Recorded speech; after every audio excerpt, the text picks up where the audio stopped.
I'm serious, I was born with severe hearing loss, and I wear hearing aids. You don't believe me. And you know what, I understand. Technology today is amazing. But these right here, they give me my disability card. Do you know what it doesn't get me? The handicap spot. Which I don't think is fair. There's a guy in my gym that parks in the handicap spot. Now this guy's perfectly able-bodied. Guy works out with a trainer. He's doing heavy squats, he's jumping on boxes. Guy's crushing it. So I asked his trainer after, I'm like, what is that guy's disability? You know, he's parked in the handicap spot. You know what he said? He said the guy's HIV positive. And I'm like, I have AIDS.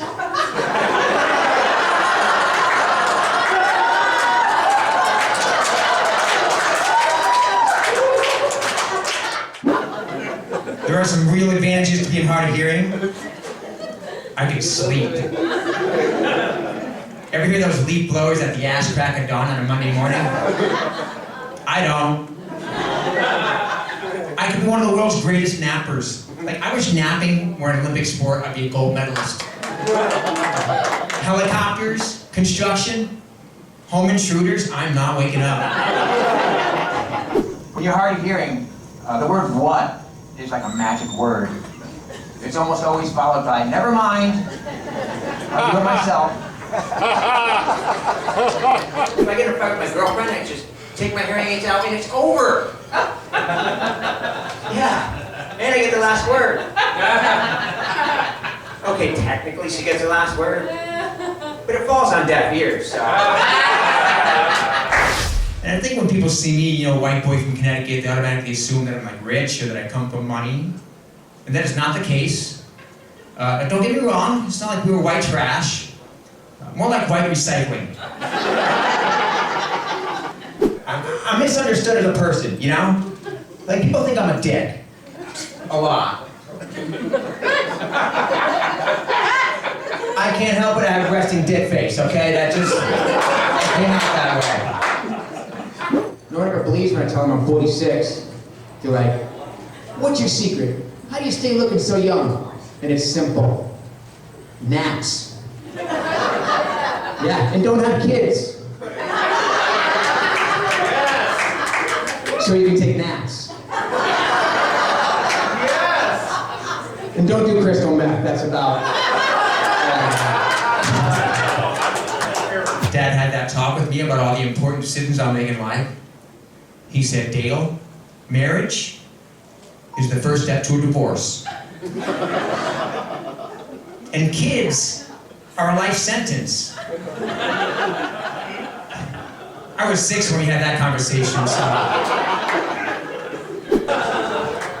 I was 2 years old when my parents divorced. And my mom to this day still has a seething hatred for my dad. And it's like, time to let it go, Mom. I mean, what kind of person do you have to be to hold a grudge for 4 decades? Italian, it turns out. My mom's Italian.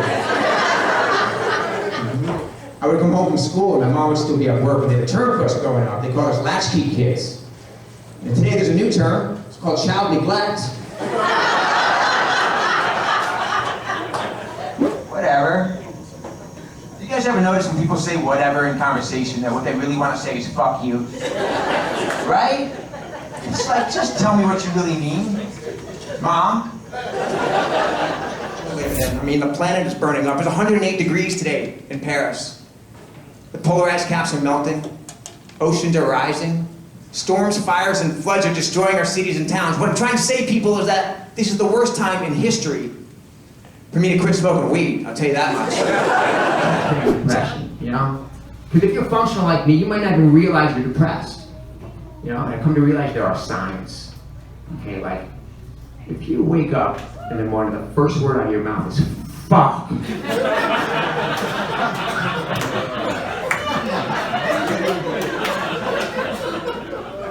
You just might be depressed.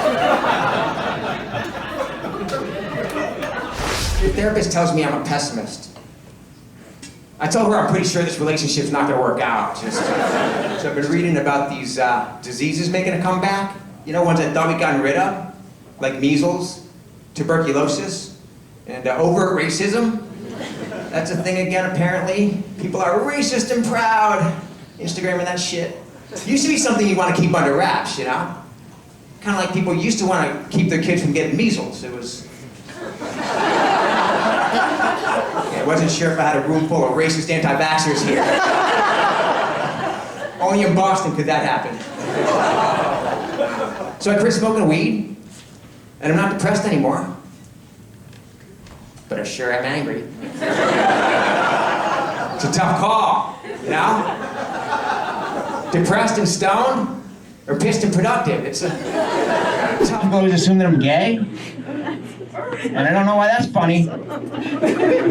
Like, just because I've never been married and I have no kids, and I live in West Hollywood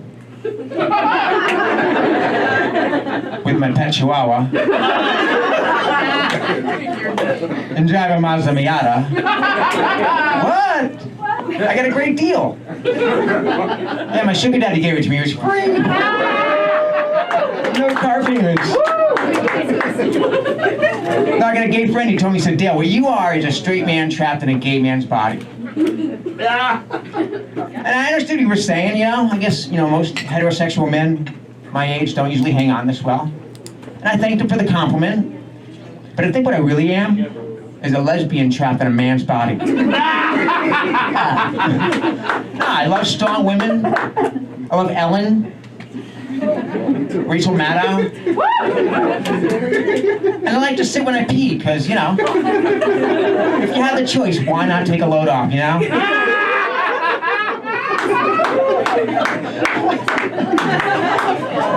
Last year, I woke up with vision loss in my right eye. This is a true story. Woke up one morning, 25% of my vision gone. And my very first thought was, I'm already deaf. Now I'm going blind.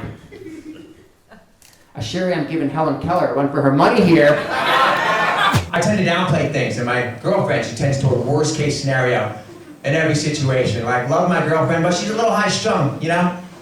So I told her about this vision loss. The first words out of her mouth are, do you think you had a stroke? So dramatic. I'm like, there's no way I had a stroke. Okay, so I go to the eye doctor, and he can't find anything wrong, so he sends me to the emergency room where they do a scan of my brain and tell me I had a stroke. Yeah, I laughed too. I wish I were making this up. I'm not making this up. But I'm gonna be okay. I'm gonna be okay. And of course, my girlfriend is very happy.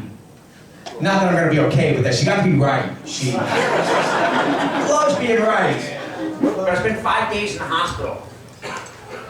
So I'm not your typical stand-up comic. I have health insurance. Doctors wanted to know, like, how could this happen to someone like me? So they did all kinds of tests, scans. I found out this condition called patent foramen ovale, PFO. It's a hole in the heart. And I'm like, really, Doc? All these tests to show a hole in my heart? My girlfriend could have told you that. Saved us all the trouble. She's known about this for a long time. She's got a fancy 3-word name for it too. Fear of commitment. Yeah, I'm a stroke survivor. Yeah. Thank you. You think now I can get that handicap spot? Jeez. I was out of work for a while. I had this job for over 20 years as a personal trainer. Now, if you were to boil down the essence of what a personal trainer does down to like one thing, it would be to help people, not to have a stroke. I got a lot riding on this comedy thing now. I met an agent last week, you know, and you meet with people in Hollywood, they want to know, like, what's your niche? What sets you apart? I'm like, well, I got the hard of hearing stroke victim market cornered. Having a stroke, man, it changes you. It changes your outlook on life, you know? Like, I used to be a type A personality. Everything needed to be perfect. Now, I am so much less worried about the little things, you know? Like which way the toilet paper should hang. But it should be over the top. Over the top of the toilet paper people, right? Over the top. One of the effects of having a stroke is that you can just forget what you're saying sometimes.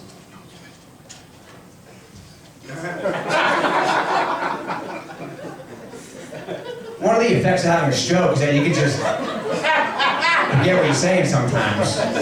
All right, that's it for me. I'm Dymkoski.